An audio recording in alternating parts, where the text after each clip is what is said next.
Good morning. My name is Lieutenant Colonel Fife, and I'll be your MC for the events today.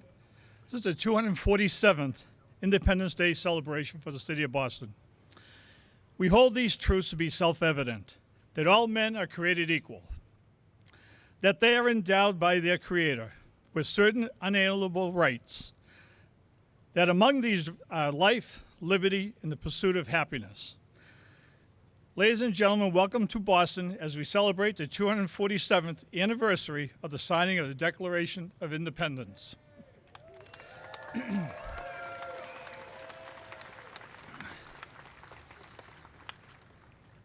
Winston Churchill once said, "The American democracy is the worst form of government, except for all the other forms that have tried."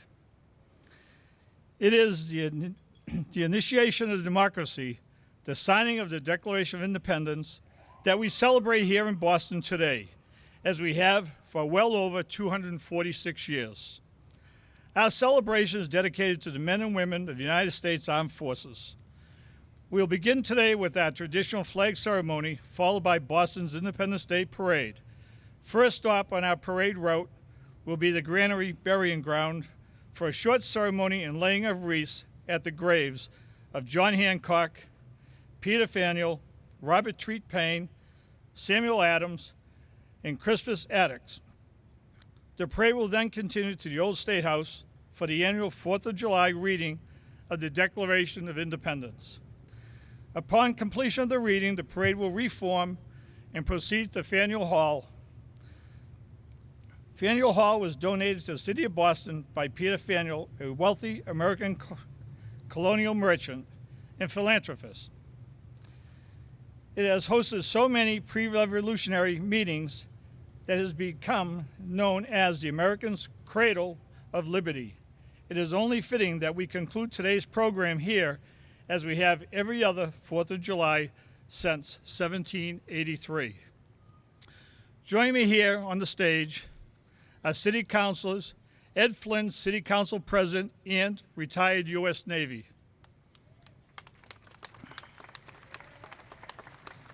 Aaron Murphy, City Councilor at Large.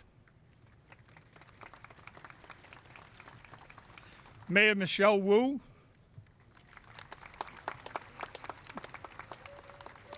Mr. John Borders, Director of Office of Tourism, Sports, and Entertainment. Mrs. Amy Yandel, Director of Special Events.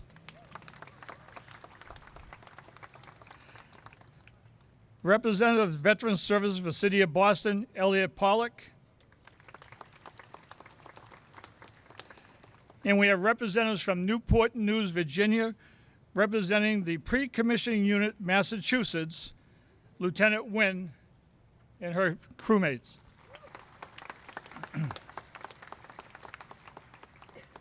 Captain Tim Harridan, Captain Commanding of the Ancient Honorable Artillery Company, and his staff. First Lieutenant Stephen Coletta. Second Lieutenant, Lieutenant Colonel Mike Warbrick, and Adjutant Brigadier General John Driscoll. The Ancient Honorable Artillery Company of Massachusetts holds the distinction of being the oldest chartered military organization in North America and the third oldest chartered military organization in the world. And last but not least, our vocalist today is Danielle Fonseca.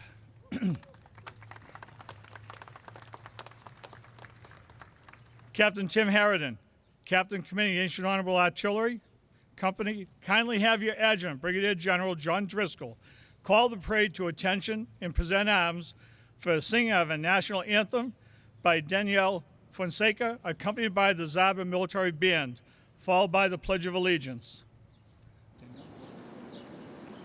Call the parade to attention. Present arms. Aye. Attack! Huh!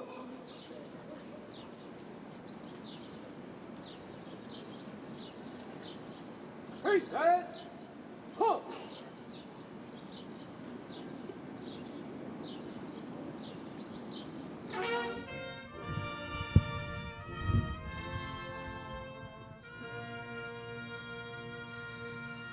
Oh, say, can you see by the dawn's early light what so proudly we hailed at the twilight's last gleaming, whose broad stripes and bright stars through the perilous fight o'er the ramparts we watched were so gallantly streaming, and the rocket's red glare, the bombs bursting in air, gave proof through the night that our flag was still there. Oh, say, does that star-spangled banner yet wave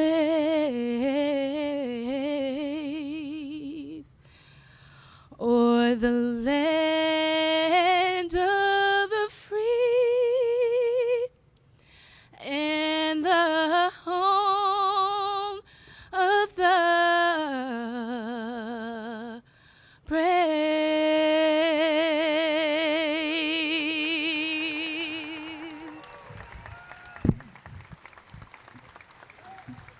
Nice, Danielle. Thank you, Danielle. It is now my honor to introduce an Army veteran from the City of Boston's Veteran Services, Elliot Pollock, who will lead us in the Pledge of Allegiance.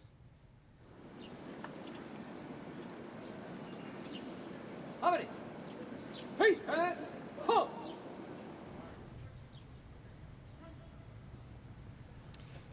I pledge allegiance to the flag of the United States of America and to the republic for which it stands, one nation, under God, indivisible, with liberty and justice for all.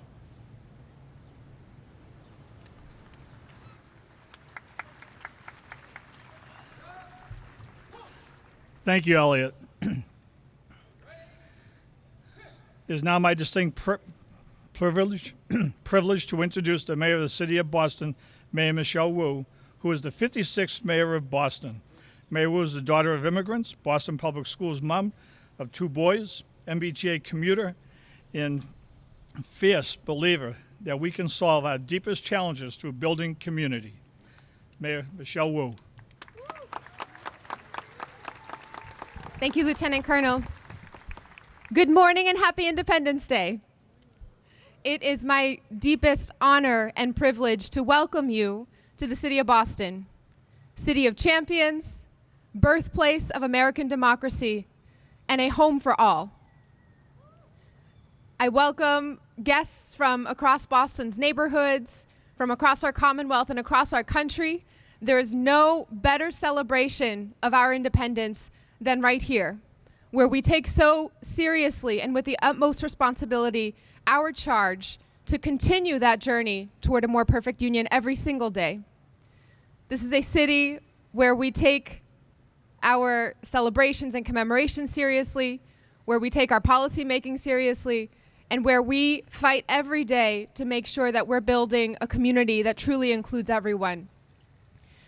In a time of increasing division and stress and our continued recovery after several very difficult years, We know that families everywhere need that sense of hope, of what is possible. And in Boston, we say, to know what's possible, you just have to look at where we've been. From a ragtag crew standing up to fight for their families and their freedoms with just a sense that one day their sacrifices could lead to a better future, to our continued work today, inventing life-saving medicines, working to invest in our public schools, create jobs, and make sure that we can be that model of what it means to come together around possibility. So I want to thank everyone who helped us create today's celebration. Our commemorations of July 4th and our independence really represent the work that is still to be done. And I want to thank the Ancient and Honorables for all they do to continue building our legacy, and all of our visitors and guests and good friends from Wilmington, Billerica, Lexington, who are here with us at every commemoration. We welcome you. We're so grateful for your service. Thank you to our veterans and service people who, for all of their continued sacrifices, and their families. And we want to make sure that you can come back to Boston month after month, day by day, to help us in this work of building a more perfect union. Happy 4th of July.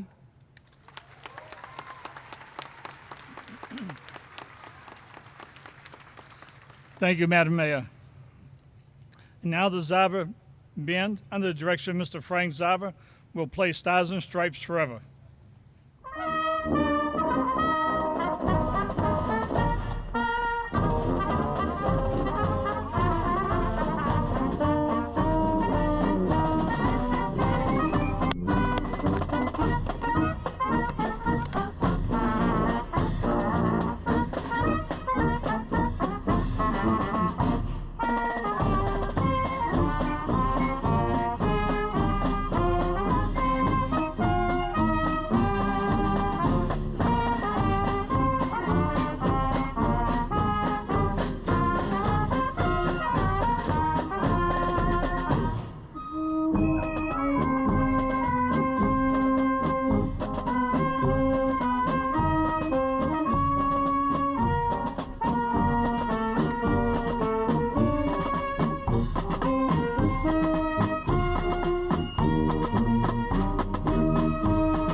We hold these truths to be self-evident, that all men are created equal, that they are endowed by their Creator with certain unalienable rights, that among these are life, liberty, and the pursuit of happiness.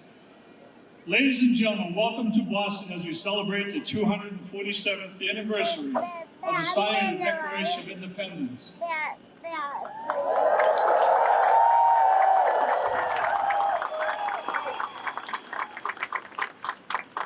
How appropriate that we are here today, just outside this building on March 5th, 1770. 5 men were among the first casualties of the battle for independence in what would later be known as the Boston Massacre. From 1771 through 1782, a patriotic oration had been given from this very balcony. On July 18, 1776, the Declaration of Independence was first proclaimed to the citizens of Boston from this very spot.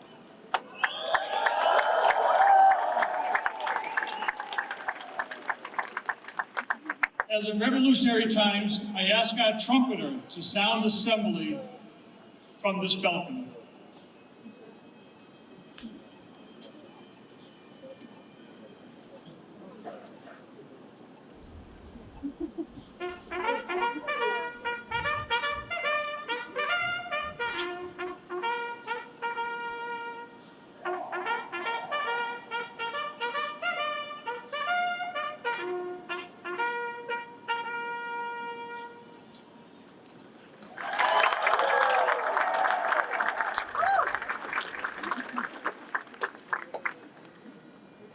I now call upon our Army veteran from the City of Boston Veterans Services, Elliot Pollack, to lead us in the Pledge of Allegiance.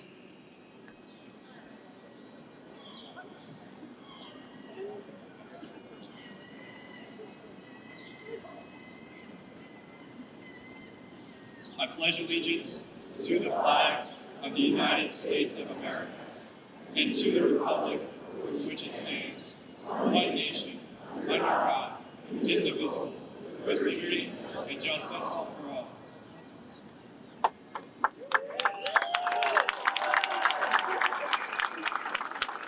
Thank you, Elliot.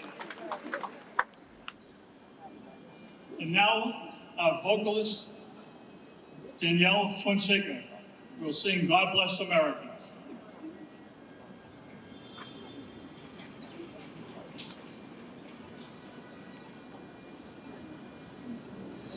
God bless America, land that I love. Stand beside her and guide her through the night with the light from above. From the mountains to the prairies to the ocean white with foam. God bless America, my home, sweet home. God bless America, my home, sweet home.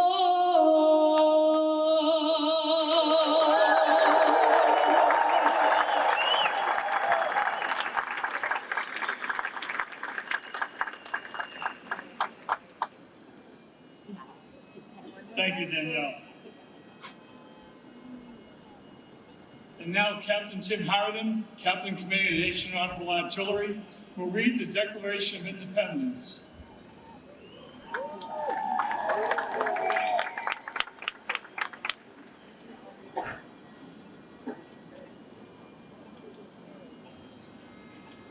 Declaration of Independence was publicly read for the first time in Boston on July 18, 1776, from this very spot by Colonel Thomas Crafts, who was a member of the Ancient and Honorable Artillery Company of Massachusetts. Tradition holds that a member of the Ancient and Honorable Artillery Company of Massachusetts has read the Declaration of Independence nearly every July 4th since the end of the American Revolution.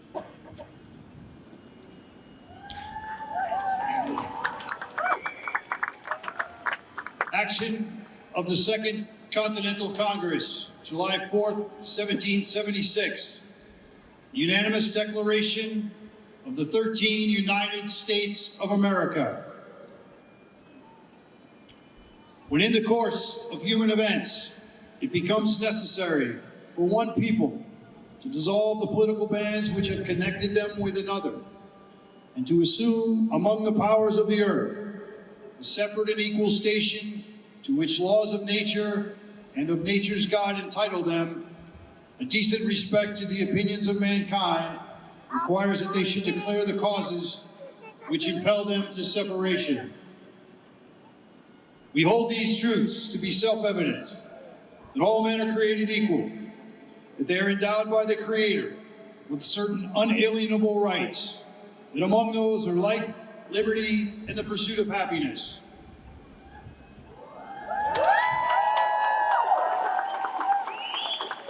That's right. And to secure these rights, governments are instituted among men, deriving their just powers from the consent of the governed, that whenever any form of government becomes destructive of these ends, it is the right of the people to alter or abolish it and institute new government, laying its foundation on such principles and organizing its powers in such form as to them shall seem most likely to affect their safety and happiness. Prudence indeed will dictate that governments long established should not be changed for light and transient causes. And accordingly, all experience hath shown mankind are more disposed to suffer while evils are sufferable than to right themselves by abolishing the forms to which they are accustomed. But when a long train of abuses and usurpations, pursuing invariably the same object, evinces a design to reduce them under absolute despotism, it is their right, it is their duty to throw off such government and to provide new guards for their future security. Such has been the patient sufferance of these colonies, and such is now the necessity which constrains them to alter their former systems of government. The history of the present King of Great Britain is a history of repeated injuries and usurpations, all having in direct object the establishment of an absolute tyranny over these states. To prove this, let facts be submitted to the candid world. He has refused his assent to laws, the most wholesome and necessary for the public good. He has forbidden his governors to pass laws of immediate and pressing importance, unless suspended in their operation till his assent should be obtained, and when so suspended, has utterly neglected to attend to them. He has refused to pass other laws for the accommodation of large districts of people, unless those people would relinquish the right of representation in legislature, a right inestimable to them and formidable to tyrants only. He has called together legislative bodies at places unusual, uncomfortable, and distant from the depository of their public records, for the sole purpose of fatiguing them into compliance with his measures. He has dissolved representative houses repeatedly for opposing with manly firmness his invasions on the right of the people. He has refused for a long time, after such dissolutions, to cause others to be elected, whereby legislative powers incapable of annihilation have returned to the people at large for their exercise, the state remaining in the meantime exposed to the dangers of invasion without and from convulsions within. He has endeavored to present the population of these states for that purpose obstructing laws of naturalization of foreigners, refusing to pass others to encourage their migrations hither, and raising the conditions of new appropriation of lands. He has obstructed the administration of justice by refusing his assent to laws for establishing judiciary powers. He has made judges dependent on his will alone for the tenure of their offices and the amount and payment of their salaries. He has erected a multitude of new offices and send hither swarms of officers to harass our people and eat our substance. He has kept among us, in times of peace, standing armies without the consent of our legislature. He has effected to render the military independent of and superior to the civil power. He has combined with others to subject us to a jurisdiction foreign to our Constitution and unacknowledged by our laws, giving his assent to their acts of pretended legislation, for quartering large bodies of troops among us, and for protecting them by mock trial from punishment for any murders which they should commit on the inhabitants of these states, for cutting off trades with all parts of the world, for imposing taxes on us without our consent, for depriving us, in many cases, the benefits of trial by jury, and for transporting us beyond seas to be tried for pretended offenses, for abolishing the free system of English laws in a neighboring province, establishing therein an arbitrary government, and enlarging its boundaries so as to render it at once an example and fit instrument for introducing the same absolute rule into these colonies, for taking away our charters, abolishing our most valuable laws, and altering fundamentally the forms of our governments, for suspending our own legislatures by declaring themselves invested with all power to legislate for us in all cases whatsoever. He has abdicated government here by declaring out of us protection and waging wars against us. He has plundered our seas, ravaged our coasts, burnt our towns, and destroyed the lives of our people. He is, at this time, transporting large armies of foreign mercenaries to complete works of death, desolation, and tyranny already begun with the circumstances of cruelty and perfidy, scarcely paralleled in the most barbarous ages, and totally unworthy the head of a civilized nation.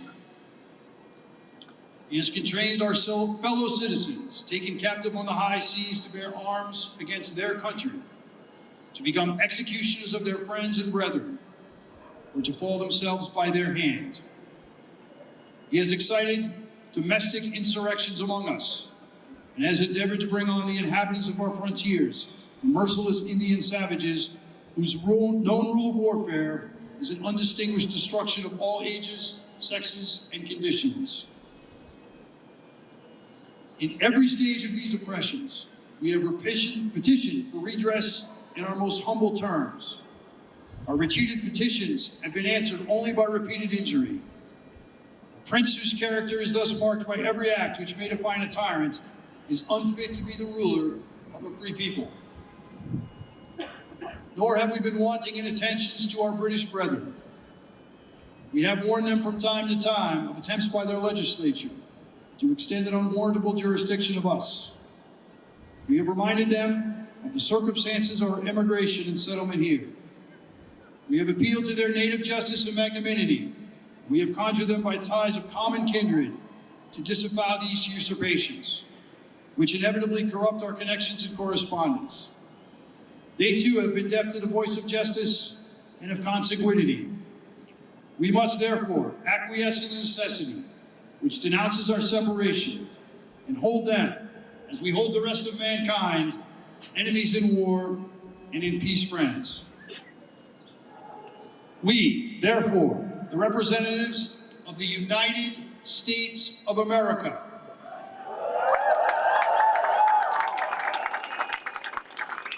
in General Congress, assembled, appealing to the Supreme Judge of the world for the rectitude of our intentions, do, in the name and of the authority of good people of these colonies, solemnly publish and declare these united colonies are, and of right ought to be, free and independent states.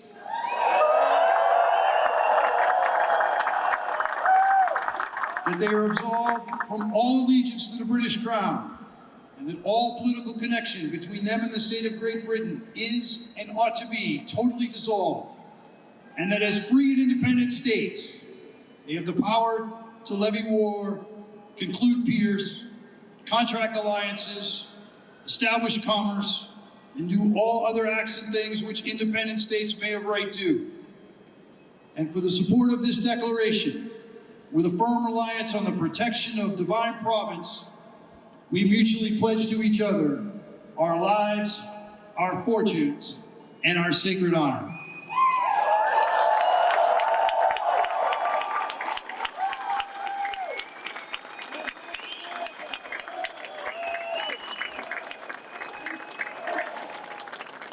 On behalf of the Ancient Honorable Artillery Company, welcome to Boston. Hope you have a great 4th of July. And let us not forget why we celebrate this great holiday. Thank you.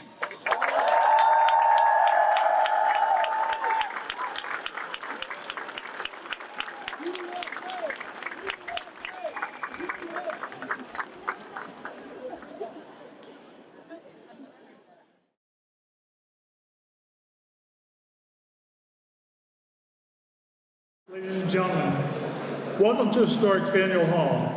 Faneuil Hall was donated to Boston by Peter Faneuil, a wealthy American colonial merchant and philanthropist. It had hosted so many pre-revolutionary meetings that it has become known as America's cradle of liberty. It is only fitting that we conclude today's program here, as we have every other 4th of July since 1783, for 247 years, to be exact. In addition to being one of the most important buildings in our nation's history, Faneuil Hall is also one of our country's most visited. Certainly, its place in history is second to none, but its popularity can only be credited to be combined efforts of the City of Boston, National Park Services, and of course, the Freedom Trail Foundation. Joining me here on stage is Army veteran Elliot Palick, representing the City of Boston's Veteran Services, vocalist Daniel Fonseca, and our oration speaker today, Ade Solanke. In the audience, we have the Director of Office of Tourism, Sports and Entertainment, Mr. John Border. And I think that's everybody that I see. If I miss somebody, please let me know. Okay, thank you. You want me to acknowledge it?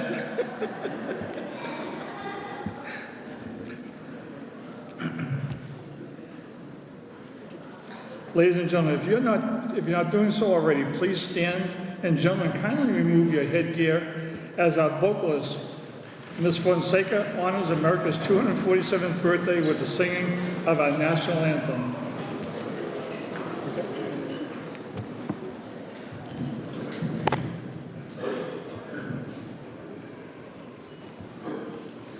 Oh, say, can you see by the dawn's early light what so proudly we hailed at the twilight's last gleaming, whose broad stripes and bright stars through the perilous fight o'er the ramparts we watched were so gallantly streaming, and the rocket's red glare, the bombs bursting in air, gave proof through the night that our flag was still there. Oh, say, does that star-spangled banner yet wave?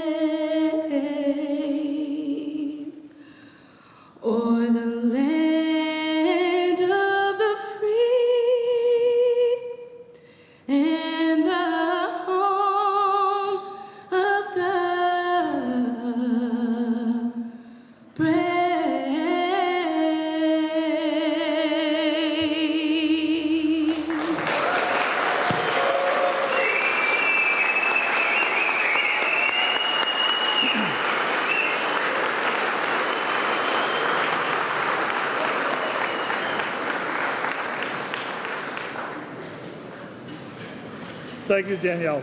Please remain standing. Thought you were going to get away easy. It's now my distinct privilege to introduce Veteran Services Representative, Army Veteran Elliot Pallak, to lead us in the Pledge of Allegiance.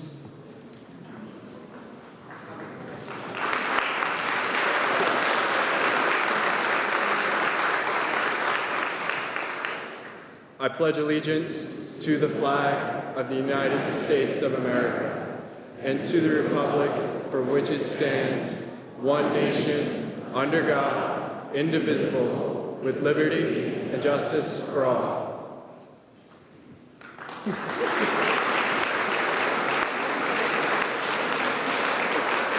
Thank you, Elliot.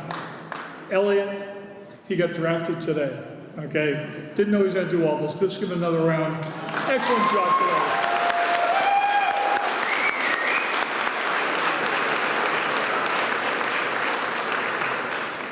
Now you can be seated.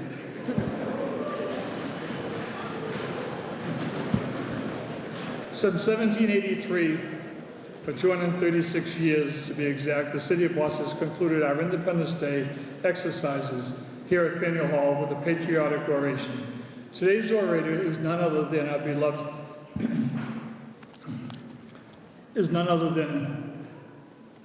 Ade Solanke. Born to Nigerian parents in London, Ade Solanke was brought up with her family in Ladbroke Grove, Nottingham Hill, in West London.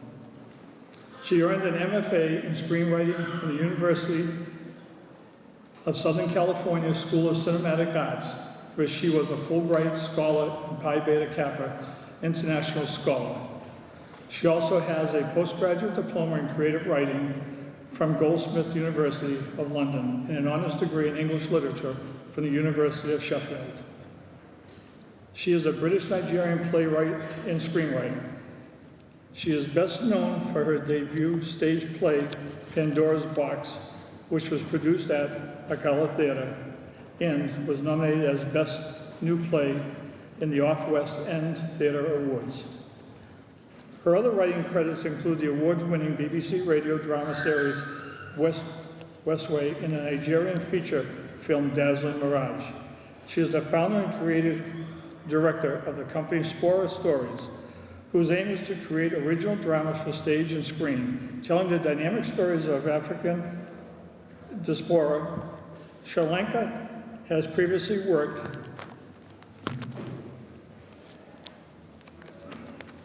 as a lecturer, journalist in radio and television. Ladies and gentlemen, it is my honor and privilege to introduce Ms. Ade Solanke for her patriotic 4th of July oration.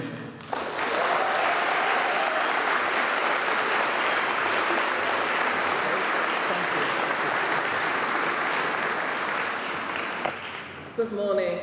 Yes, my name is Ade Solanke and I'm a British Nigerian writer visiting from England. Happy 240th birthday.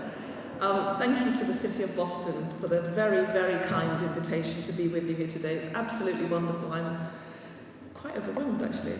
It's a great honour and a pleasure. So, New England today is a bit like Old England regarding the weather. I'm sorry, I seem to have brought it with me. However, it may be rainy outside, but we gather with sunshine in our hearts.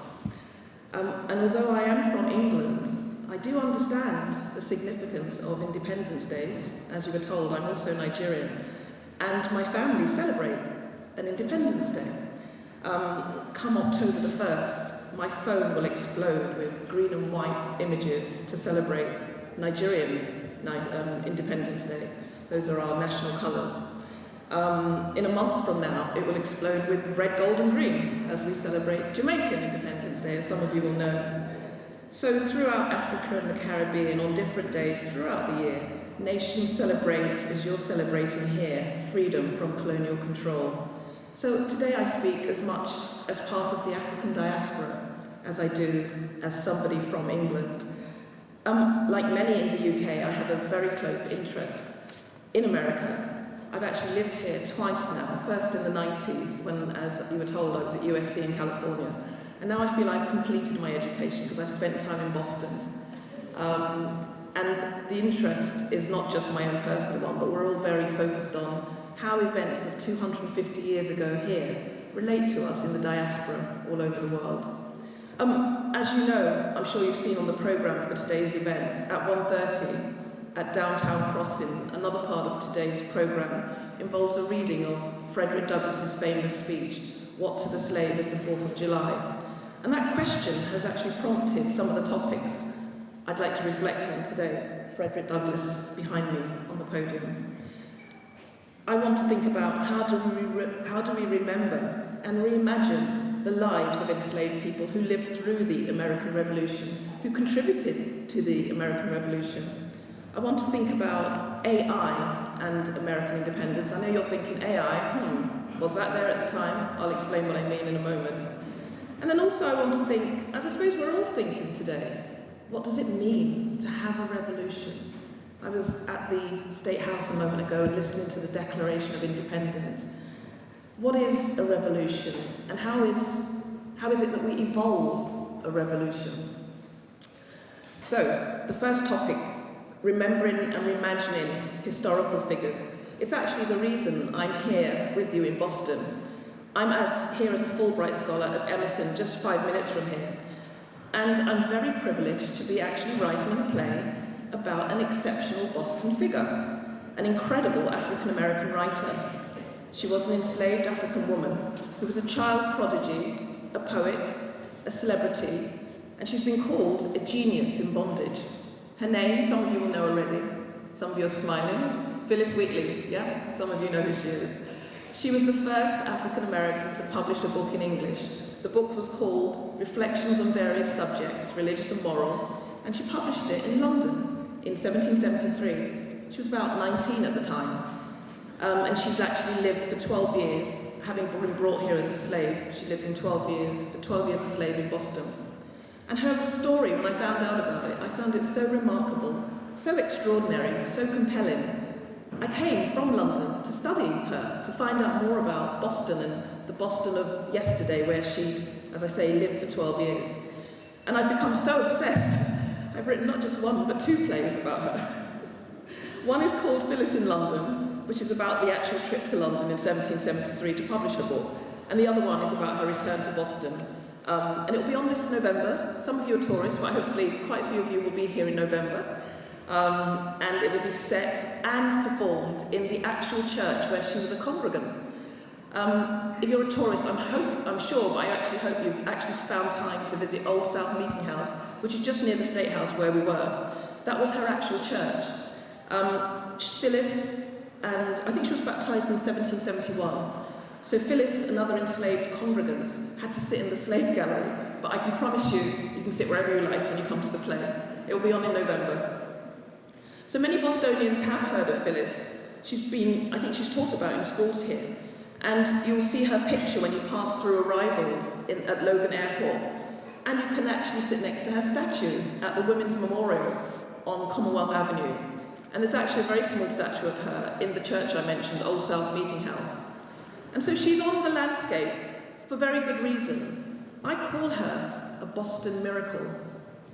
This year is not only the 250th anniversary of her book, which I mentioned was published in 1773. As you know, it's also the 250th anniversary of the Boston Tea Party. Now, you will have heard of the Boston Tea Party, but did you know her books were on board the Dartmouth, one of those 3 ships? Some of you do, not everyone's nodding. Most people don't know that. Her books, thankfully, were not dumped in the water, but they almost were. But luckily they were rescued. And my play in November is actually about those 3 weeks between the arrival of the ship up until the cargo of tea was dumped into the Atlantic, and Phyllis's frantic efforts to rescue her books. So, to remember her, and to remember the Boston Tea Party, is to really put her in the heart of this story of American Revolution. I mentioned the slightly strange-sounding topic of AI and American independence. What I mean is African intelligence. I use the letters in that way to just connect to some of the conversations that were being had 250 years ago about AI and the conversations that are being had today about contemporary AI. At that time, AI, African intelligence, was equally feared and actually suppressed. In Phyllis's era, in most of the Caribbean and American colonies, black people were forbidden to learn to read and write, as I'm sure many of you know. There were many other people as gifted as Phyllis, but unfortunately they didn't have the opportunity to develop her gifts.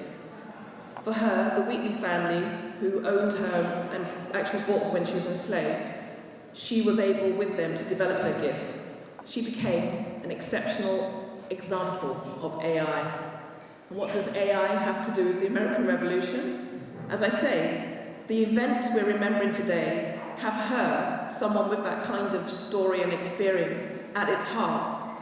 She not only wrote about the Boston Massacre, she wrote about unfair taxation. She wrote several letters to ministers on liberation, on freedom. She wrote a poem praising the appointment of General Washington as commander of the Continental Army. However, she also reminded the colonists of slavery and the contradictions of their statements about liberty, freedom, and holding people enslaved. She is, in that way, a testament to what we're celebrating today, liberty and freedom. I'll tell you a little bit more about what makes Phyllis such a miracle. She was kidnapped from West Africa as a small child. She survived the horrendous Middle Passage. And she was sold, as I said, to a couple who actually lived very close to here on King Street. Oh, it used to be called King Street. It's now State Street. Sorry. It's just round the corner. And as you know, certain events took place, and it's now quite rightly named State Street. She was about 7 when she was trafficked. Same age as your second grade son or daughter or niece or nephew, grandchild, cousin, friend or neighbour. We don't know her real name. She was actually named Phyllis after the ship she was brought on. But she showed such talent and appetite for learning that the Wheatleys helped her learn English, and her talent and hard work made her famous, and we remember her today. So, Phyllis was actually first published at the age of 14, and she was well known not just in Boston, but surrounding areas as well as the Negro poetess. She and other people sometimes had to learn to read and write by teaching themselves. Frederick Douglass, who is again behind me, was also forbidden to learn to read, but managed anyway. But then, in spite of her talent, in spite of her having been published and well known as a poet for 5 years, when she wanted to publish the book, she actually couldn't find a publisher in Boston, so she had to come to London. And not only did she have to come to London, she had to prove to people that she had actually been the author of her poems. So there was something called an attestation, a document that was drawn up so that she could produce it and say, yes, I actually, although I'm a young black woman, I did write these poems. The document was signed by someone whose name you'll know very well. He also signed the document that we've just heard read out, John Hancock. He was one of 16 great and good people of Boston who signed her attestation. So AI, African intelligence, was frowned upon. As Toni Morrison put it, illiterate slave was supposed to be a contradiction in terms. The people who planned uprisings were often literate, so people didn't think it was appropriate for an African to read or write. Even though, as I said, she was writing about liberty and freedom. She actually wrote a poem, a famous poem called The Massacre on King Street, about the Boston Massacre. When she came to London, it was actually in the June and July of this year, she was a sensation. She was the toast of the town. And some of you may have been to London. And if you did you go to the Tower of London? Did you visit the Greenwich Observatory? She went to all of those places. But I can imagine that you possibly were not invited to meet the King or Queen. She actually was. She couldn't make it. She had to rush back to Boston for other issues. But in spite of all the obstacles, she became celebrated and recognized for all of her achievements. So a genius in bondage, a miracle from Boston. So again, thank you for having me. I'm so honored to have been here and to share my work remembering Phyllis and honoring her role in American independence as part of today's celebration. One thing I've noticed is, as I give talks about her life, is how inspired children are by her story. They say, she did all that when she was so young, and she was enslaved. Wow, I can do great things too. It really moves them to hear of her difficulties and overcoming them. I actually went to a group of school kids in Roxbury. They didn't know much, but for them her story underlined the value of education. And in spite of the obstacles, young people today are pushing forward, finding ways to develop their genius and deliver on their potential, as she did. Hers is just one of many, many stories of African Americans who changed the course of American history in the revolutionary period. And there are so many who I hope in time other people will write plays about, other people will write books about. As you know, Crispus Attucks was the first person to die just up the road during the protest at the Boston Massacre. It's been a real privilege to spend the last few months at Emerson, and it's been wonderful to have the support of so many people. Phyllis actually said when she was in London, she said, thank you to my friends in London for all the work. I'd like to also take this opportunity to thank the great people who've been really helpful to me. There's so much information that I've gained from the historical societies such as Revolutionary Spaces. Meet Boston have been wonderful. World Boston have been wonderful. Massachusetts Historical Society. The artist Valerie Stevens is a friend of mine who's here. Lamerchi Taylor, Ashley Gordon. Wonderful people who've been working on Phyllis for many years. I'm just new to the party. And they've shared their knowledge, they've shared their understanding, they've shared their experience of being contemporary black artists in Boston. I'm so grateful for that help. So we're in a hall now, remembering American independence. And so to remember that is to remember people like Phyllis, enslaved people. We're here, this hall is named after, there's an exhibition downstairs about slavery, and it mentions how many people who were the sons of liberty were also simultaneously enslavers. Today, in England, as in America, we're grappling with legacies of slavery in all aspects of life, statutes and monuments, buildings and who they're named after. It's a global issue. My work, my play, I hope, is part of that conversation and part, if you like, of the unfinished business of revolution. Thank you again. This morning, coincidentally, I mentioned how my WhatsApp groups explode on Independence Days.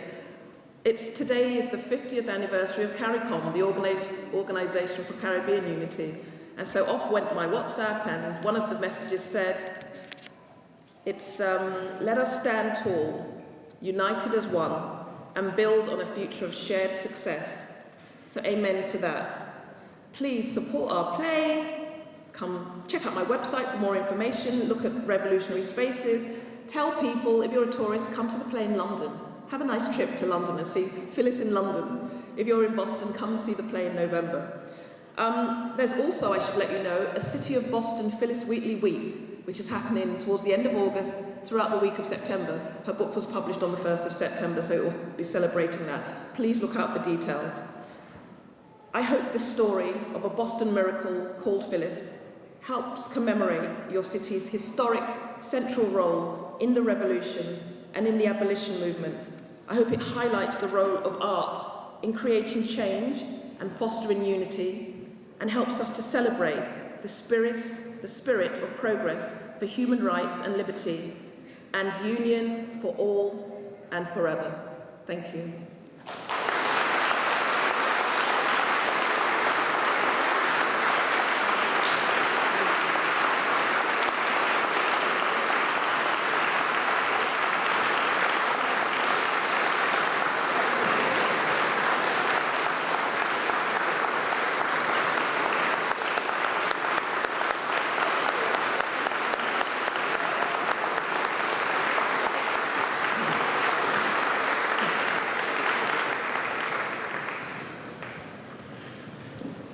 Thank you, Mr. Ade Solanke.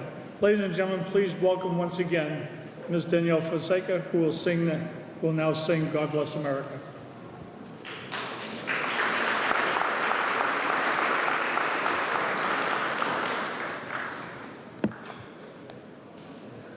God bless America, land that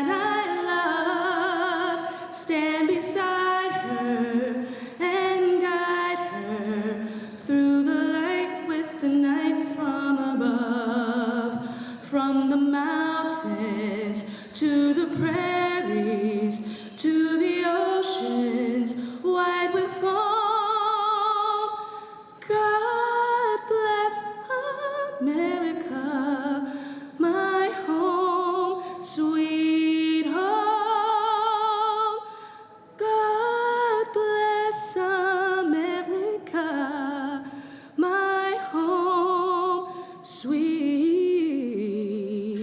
home.